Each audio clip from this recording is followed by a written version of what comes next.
Cognitivism in a Music Classroom with Jane Richardson.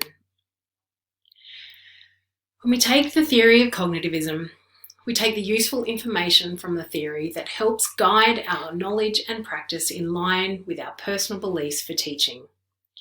We use the stages of development to inform an age-appropriate learning for students, which provides confidence for the students in their ability and confidence for an educator in their content. Applied to lesson planning, this helps in structuring learning that is age appropriate, so your time and the students is constructively used. You can also be used to make efficient preliminary assessments of individual and class existing learning and development. Schema and chunking. In the music classroom, we break the lesson down into individual music concepts relating every activity to the one before. For example, a rhythmic exercise will utilise the rhythms from the piece to follow. Break the learning of the pieces and music into individual concepts and use visual, auditory and kinesthetic learning to reinforce. For example, ask the children what the tempo is, have them read that from the music. Play the tempo on a metronome and have them listen, and then have them create the beat in time with the music. Cognitive load and executive function. Analysing a rhythm in terms of its syllabic language, tars, TTs and tickers, which correlate to the individual note durations, create the familiarity as described in cognitive theory. Students are then able to construct the rhythm as a creation of its smaller parts. The learning is reinforced through reading the notation while listening to the rhythm demonstrated by the teacher, and then kinesthetically by the children reproducing the rhythm with body percussion.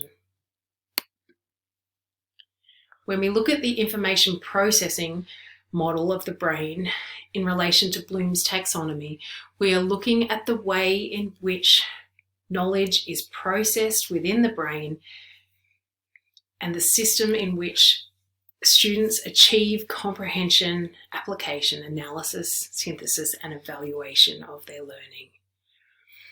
What this looks like within the classroom is that educators are giving clear goals at the start of their lesson to draw attention to essential learning.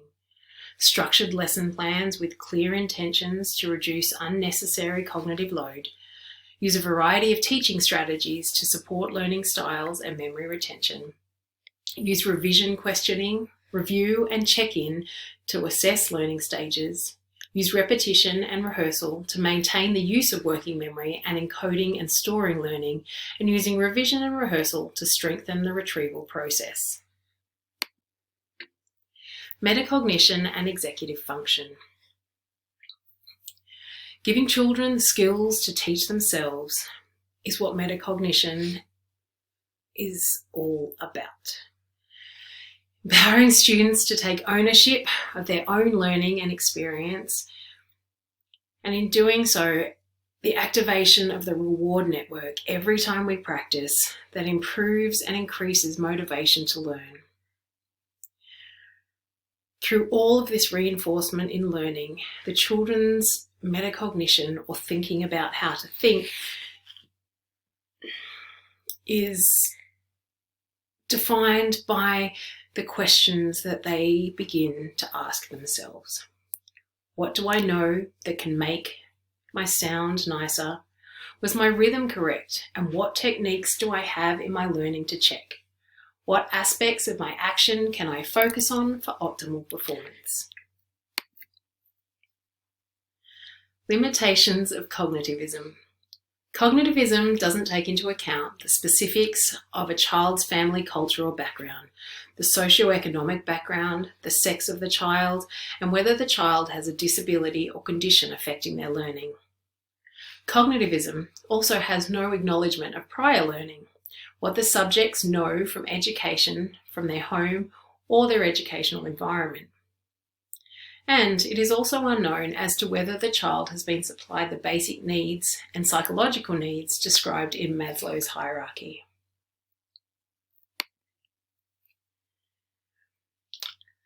My values and beliefs.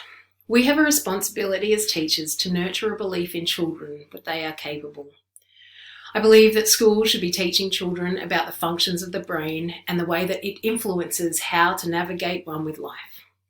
I also believe that teaching music is an essential component in this teaching and learning of the brain, because everyone needs a brain manual, and that music is a workout for the mind.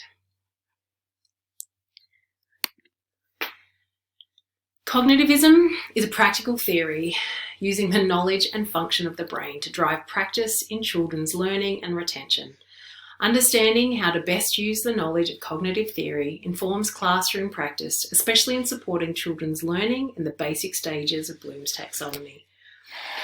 Music builds executive function in the brain and strong neural pathways from a recurring process of encoding and retrieval of information. Music teaching uses repetition and rehearsal for the reinforcement of learning and long-term storage of learning. Thank you.